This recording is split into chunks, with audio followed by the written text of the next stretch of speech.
ओम श्री गणेशाय नमः। ओम श्री गुरुदेवाय नमः।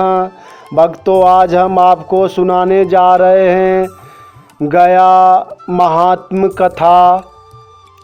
श्री सूत जी शौनक जी से बोले कि एक समय नारद जी शौनकादि ऋषियों के साथ सनत कुमार के पास गए और प्रणाम करके पूछा कि हे सनत कुमार जी, कोई ऐसे तीर्थ की कथा सुनाइए जो मुक्तिदायक हो, जिसका महात्म सुनने से मुक्ति प्राप्त हो। तब सनत कुमार जी बोले, हे नारद, ऐसा तीर्थ तो गया ही है। ऐसा पवित्र भूमि है कि यहाँ श्राद्ध और पिंडदान करने से मुक्ति प्राप्त होती है। एक समय गयासुर नामक दैत्य बड़ा बलि उत्पन्न हुआ। उसके ऊपर ब्रह्मा जी ने धर्मशिला रखकर यज्ञ किया। इस शिला के अचल होने के निमित्त विष्णु भगवान गदाधर नाम से गदा लेकर उपस्थित हुए और सब देवता फाल्गु का स्वरूप धारण करके आ विराजे। ब्रह्मा ने यज्ञ करके ब्राह्मणों को गृह रत्न स्वर्ण आदि दान दिया। तभी से यह पूरी पवित्र हो गई। यहीं पितर सदैव वास करते हैं और हरदम यही आशा करते हैं कि हमारे कुल में कोई ऐसा उत्पन्न हो जो यहाँ आकर पिंड दे, जिससे हम लोगों की मुक्ति हो। गया में पुत्र जाने से और फाल्गु नदी में स्पर्श करने मात्र से पितर लोग स्वर्ग लोक चले जाते हैं। गया क्षेत्र में तिल युक्त समी पत्र के समान पिंड देने से भी पितरों को अक्षय लोक प्राप्त होता है।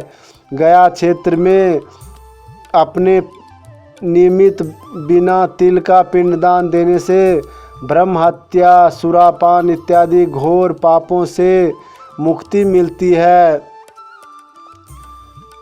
गया में जान पहचान वाले मृत मनुष्य के नाम लेकर पिंडदान देने से भी उसकी मुक्ति होती है। गया में पिंडदान करने से कोटि तीर्थ और अश्वमेघ यज्ञ आदि का फल मिलता है। गया में श्राद्ध करने वाले को किसी काल का विचार नहीं करना चाहिए।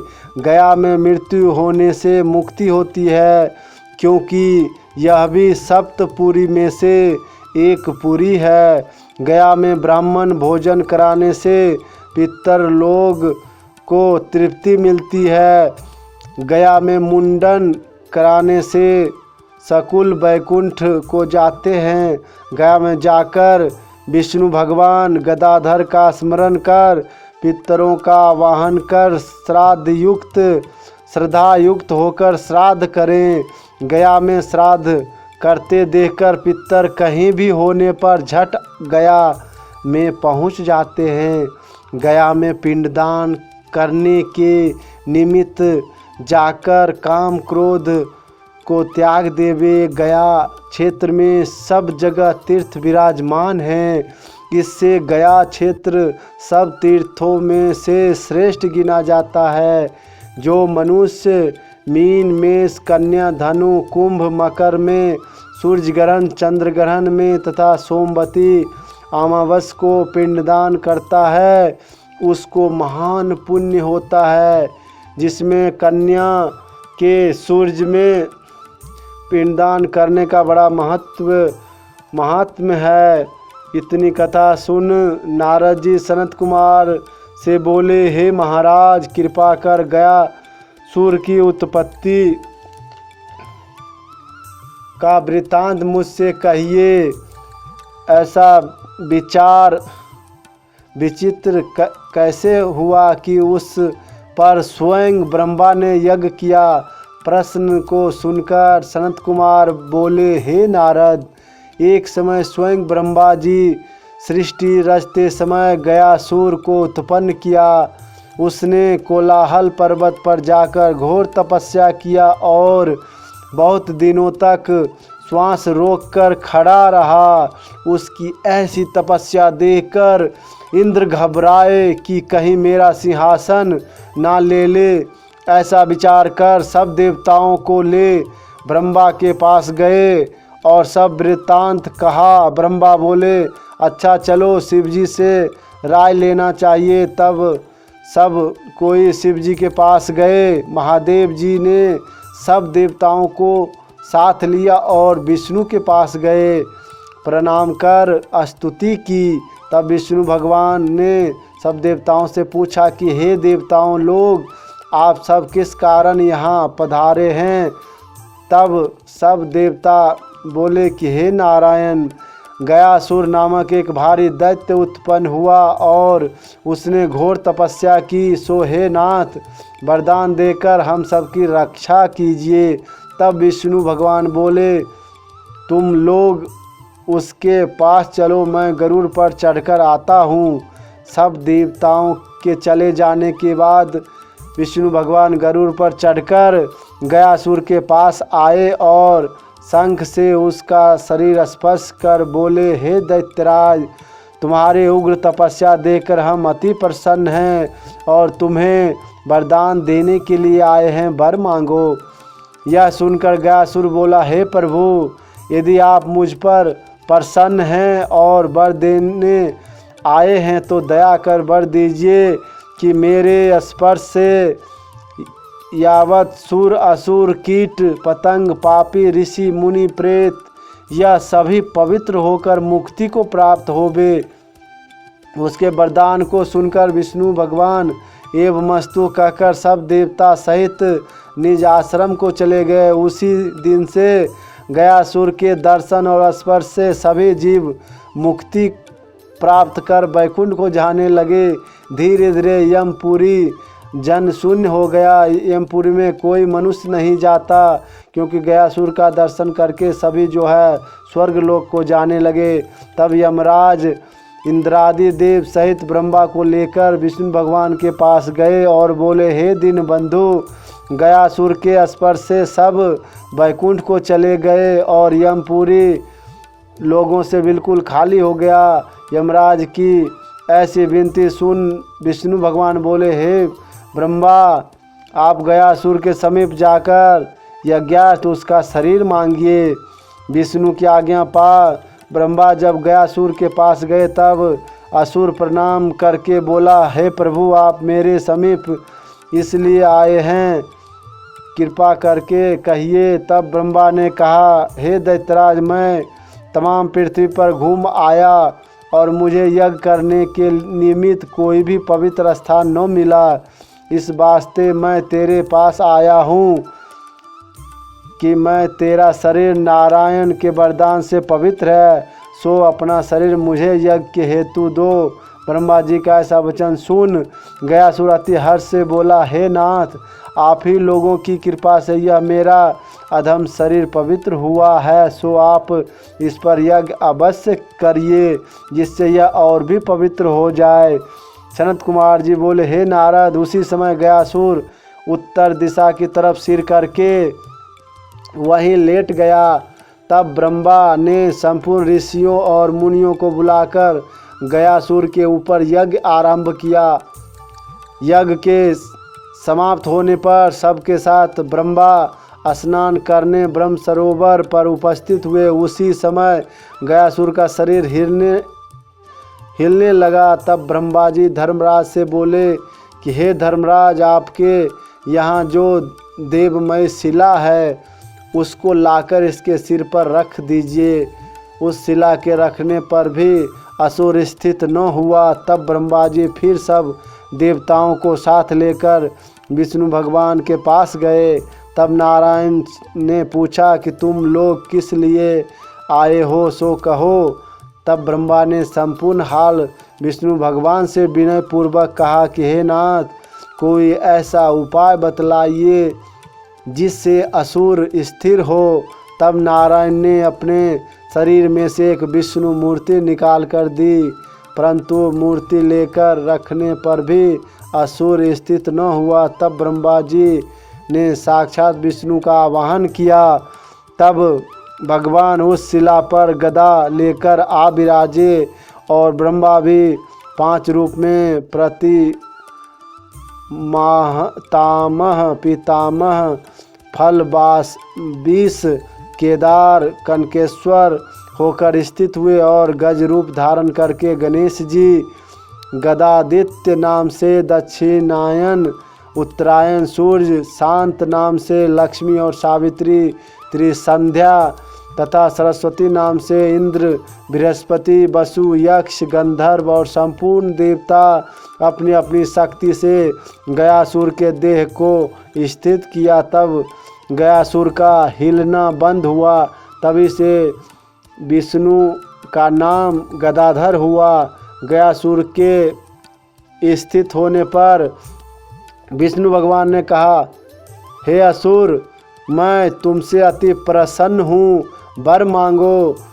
तुम गयासुर तब गयासुर बोला, हे नाथ, यदि आप मुझ पर प्रसन्न हैं तो यह वर दीजिए कि जब तक सूर्य चंद्रमा पृथ्वी पर है, जब तक सूर्य चंद्रमा पृथ्वी है तब तक मेरे ऊपर इस शिला पर सब देवी देवता विराजमान रहे और यह तीर्थ मेरे नाम से प्रसिद्ध हो। यहाँ स्नान, तर्पण, दान पुण्य करने से मनुष्य को कुल तर जावे। जिस पितर के लिए यहाँ पिंडदान दिया जाए वह ब्रह्मलोक को प्राप्त हो, पापों से मुक्ति हो। गयासुर का यह वचन सुनकर विष्णु भगवान ने कहा कि ऐसा ही होगा। इसके उपरांत ब्राह्मणों को बहुत सा द्रव्य दान देकर विदा किया। कुछ काल बीतने पर ब्राह्मणों ने द्रव्य मांगकर धर्म यज्ञ किया। उसका धुआं स्वर्ग को गया। तब ब्रह्मा ने आकर ब्राह्मणों को श्राप दिया कि मेरे द्रव्य देने पर भी तुम लोगों ने द्रव्य मांगा, इसलिए तुम सदा दरिद्र ही रहोगे। यह दूध दही की जो नदियां हैं पानी हो जाए और यह स्वर्ग रत्नादि के गिरी वह मिट्टी के हो जाए। वह कल्प वृक्ष कामधेनु स्वर्ग को जावे। ब्रह्मा का ऐसा श्राप सुनकर सब ब्राह्मण हाथ जोड़कर बोले कि हे प्रभु, आपने दिए संपूर्ण पदार्थ को आपने नष्ट कर दिया। अब कृपा कर हम लोगों के आजीविका कार्य का उपाय बताइए। यह सुनकर दयावश ब्रह्मा जी बोले कि जब तक सूर्य चंद्रमा है तब तक तुम लोगों के जीविका के लिए यह क्षेत्र है। जो कोई यहाँ यात्री आवेगा तुम लोगों को अवश्य पूजेगा। इतनी कथा कह चुकने पर नारद जी ने सनत कुमार से पुनः प्रश्न किया कि जो शिला गयासुर के ऊपर रखी गई है वह धर्मराज के घर कैसे गई, इसका वृत्तांत कृपा पूर्वक कहिए। यह सुनकर सनत कुमार जी बोले कि हे नारद, वह शिला धर्मराज की पुत्री पूर्व काल में विश्वरूप नामी स्त्री से धर्मराज के घर एक कन्या उत्पन्न हुई। जब वह विवाह के योग्य हुई तब धर्मराज ने योग्य वर ढूंढा, परंतु कोई उत्तम वर न मिला। तो कन्या को आज्ञा दिया कि तुम स्वयं वर प्राप्त करने के निमित्त तपस्या करो। पिता की आज्ञा पाकर धर्मव्रता पति के लिए वन में घोर तपस्या करने लगी। तब तप करती कन्या को मारीची ने देखा और उससे पूछा कि तुम कौन हो और ऐसा घोर तपस्या क्यों करती है। मारीची का वाक्य सुन धर्मव्रता बोली, मैं धर्मव्रता धर्मराज की कन्या हूँ और पति के निमित्त वन में तप करती हूँ। उसका ऐसा उत्तर सुन मारीची बोले, हे सुंदरी, मैं ब्रह्मा का मानस पुत्र हूँ और मैं भी एक अच्छी स्त्री से विवाह करने के निमित्त घूम रहा हूँ। सो परमेश्वरी की कृपा से हमारा तेरा संजोग आ मिला है, सो तू मुझसे विवाह कर ले। यह सुन धर्मव्रता बोली कि आप मेरे पिता धर्मराज के पास जाइए। यह सुन मारीची धर्मराज के पास गए। मारीची को धर्मराज ने अर्धपात्र देकर संतुष्ट किया। मारीची बोले, हे धर्मराज, हम विवाह हेतु तमाम पृथ्वी पर घूम आए, मगर आपकी कन्या ही इस योग्य हमें मिली, इसलिए आप उस कन्या को हमें देकर हमारा मनोरथ पूर्ण कीजिए। धर्मराज ने मरीचि की बात स्वीकार कर ली और कन्या को बुलाकर विधिपूर्वक उसके साथ विवाह कर दिया। मरीचि उस स्त्री को लेकर निज आश्रम को आए और आनंद पूर्वक रहने लगे। इतना कथा सुन नारद ने सनत कुमार से पूछा, हे मुनि, मरीचि ने धर्मव्रता को क्यों श्राप दिया? सनत कुमार बोले कि हे नारद, कुछ काल के उपरांत मरीचि कहीं से थके आए और स्त्री से बोले, मैं थक गया हूँ, मैं शयन करता हूँ, तू मेरा चरण दबा। धर्मव्रता मरीचि की आज्ञानुसार पांव दबाने लगी और मरीचि सो गए। अभी कुछ ही समय बीता था कि मरीचि के पिता ब्रह्मा वहाँ आ उपस्थित हुए। तब धर्मव्रता बड़े संकट में पड़ी और विचार करने लगी कि मैं किसकी सेवा करूं। इधर पति की आज्ञा भंग होती है, उधर ससुर का अपमान होता है। यह सोचकर धर्मव्रता ने ब्रह्मा की सेवा करना ही उत्तम समझा और पति की सेवा छोड़ ब्रह्मा का सम्मान करने लगी। उसी समय मरीचि जागे और स्त्री को समीप न देखकर क्रोध में आकर श्राप दिया कि मेरी आज्ञा का तूने भंग किया है, इससे तू शिला हो जा।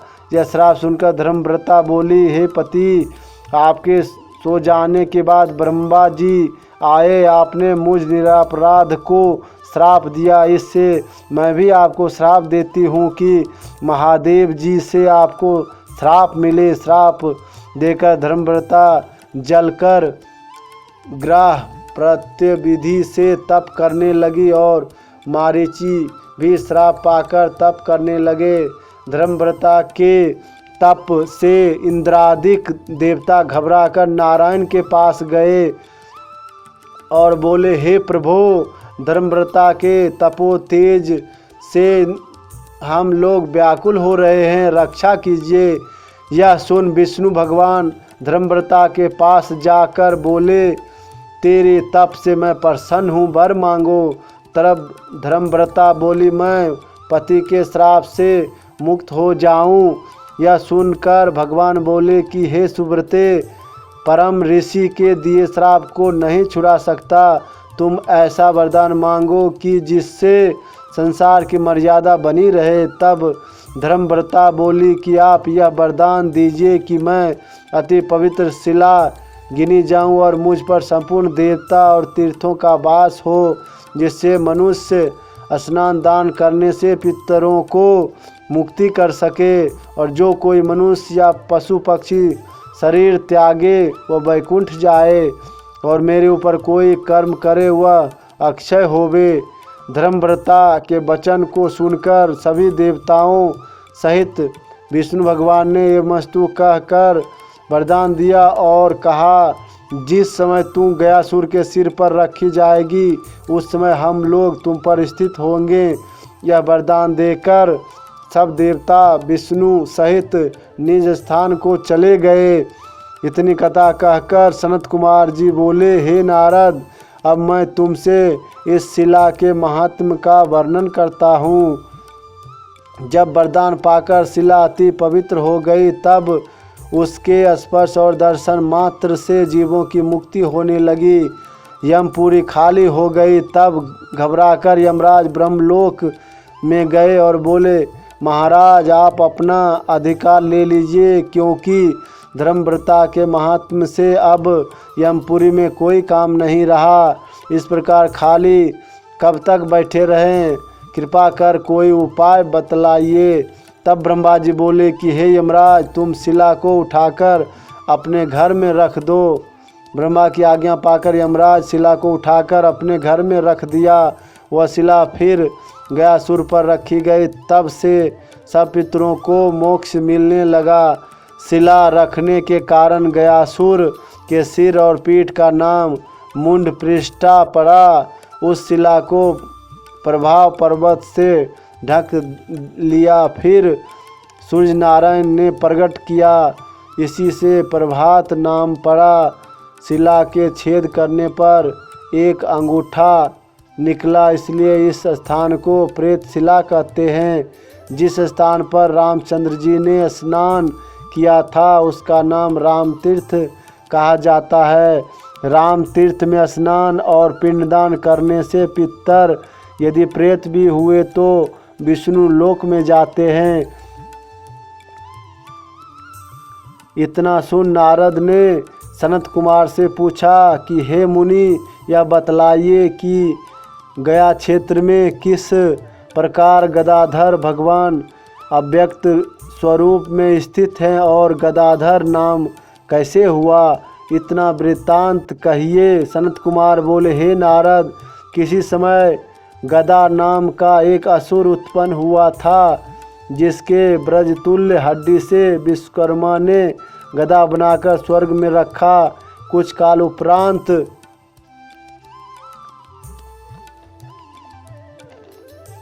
ब्रह्मा का पुत्र होत्र नामक राक्षस उत्पन्न हुआ। उसने वायु भक्षण करके 100,000 वर्ष तक एक अंगूठा पर खड़ा होकर घोर तपस्या किया। उसकी घोर तपस्या देख सब देवता वर देने आए। दैत्य ने वर मांगा कि मैं देवताओं, दैत्य, मनुष्य, विष्णु, शिव, इंद्र, ब्रह्मा आदि चक्र द्वारा न मारा जाऊं। वरदान प्राप्त करने के बाद इंद्र से युद्ध करके जीत लिया और स्वयं इंद्र बन बैठा। उस समय सब देवता भयभीत होकर नारायण के पास गए और प्रार्थना करके बोले, हे प्रभु, हम लोगों को कोई ऐसा शस्त्र दीजिए जिससे हम लोग दैत्य को मार सके। तब नारायण बोले, हे भाई, मेरे शस्त्र से उसका वध नहीं हो सकता। उसी समय विश्वकर्मा ने वह गदा लाकर भगवान को दिया। उस गदा को धारण करने से गदाधर कहलाए। इसी से आदि गदाधर नाम पड़ा। गया जी में नदी, नद, पर्वत, देवता यावत है, सब व्यक्त रूप से गदाधर हैं। हे नारद, जब विष्णु भगवान गदा को धारण करके शिला पर स्थित हुए उस समय ब्रह्मा ने बहुत स्तुति की। तब विष्णु भगवान ने ब्रह्मा से कहा, वर मांगो, मैं बड़ा प्रसन्न हूँ। तब ब्रह्मा जी बोले, हे प्रभु, आप इस शिला पर निरंतर वास करें। भगवान एवं मस्तु कहकर बोले, ब्रह्मा जी, जो पुरुष यहाँ आकर मेरा दर्शन पूजन करेगा वह बड़ा आयुष्य को भोगेगा और उसकी कीर्ति प्रसिद्धि होगी और पौत्रादि के सुख का भोग करेगा। यहाँ पिंडदान करने से पितर स्वर्ग को जाते हैं और पिंडदान करने वाला वैकुंठ को जाता है। इसके बाद महादेव ने नारायण की स्तुति की। तब गदाधर भगवान शिला के मुंड पृष्ठ पर स्थित हुए। इतनी कथा कहकर सनत कुमार जी बोले, हे नारद, इस महात्म को जो सुनेगा वह यथा योग मनोरथ प्राप्त करेगा, वह स्वर्ग को जाएगा। इस तरह भक्तों, हमने गयासुर का वृत्तांत आपको सुनाए। इसे सुनने से ही हजारों अश्वमेघ यज्ञ का फल प्राप्त होता है और अंतकाल में मुक्ति को प्राप्त होते हैं। तो गयासुर में किया हुआ श्राद्ध अक्षय है, इससे हमारे पितरों को मुक्ति मिलती है। हर हर महादेव, जय शिव शंकर, जय गुरुदेव। भक्तों, यह गया महात्मा की कथा अति पवित्र, अति पावन है। जिस किसी को नरका वंश की प्राप्ति नहीं होता है, उसको इस कथा के श्रवण मात्र से जो है पितरों दोष से छुटकारा मिलता है और पितरों को श्राद्ध करने से गया में उसे जो है पुत्र की प्राप्ति होता है। इससे वंश की वृद्धि होता है। यह अति पवित्र पावन कथा है, गया महात्म कथा। इसके श्रवण से हमारे कई जन्मों जन्मांतर के पाप क्षय होते हैं और हमारे पितृ जो है इससे प्रसन्न होते हैं। इस कथा के सुनने का भी बहुत महात्म है। इसके श्रवण से जो है हमारे सभी बिगड़े काम बनने लगते हैं। पितर जो है इससे हमें प्रसन्न होते हैं, हमें वरदान देते हैं, हमें जो है पुत्र रत्न की प्राप्ति में उनका जो है आशीर्वाद हमें प्राप्त होता है। इसलिए भक्तों इस कथा को श्रवण कीजिए और जो है अपना जीवन सफल कीजिए। आपको जो मन चाहा, जो भी फल चाहिए उससे इस कथा के श्रवण से वह प्राप्त होता है। हर हर महादेव, जय शिव शंकर, जय गुरुदेव। भक्तों मोटिवेशनल चैनल गुरु को सब्सक्राइब करें, वीडियो को लाइक करें, शेयर करें, कमेंट करें। ओम नमः शिवाय, ओम नमः शिवाय, ओम नमः शिवाय, ओम नमः शिवाय, ओम नमः शिवाय, ओम नमः शिवाय।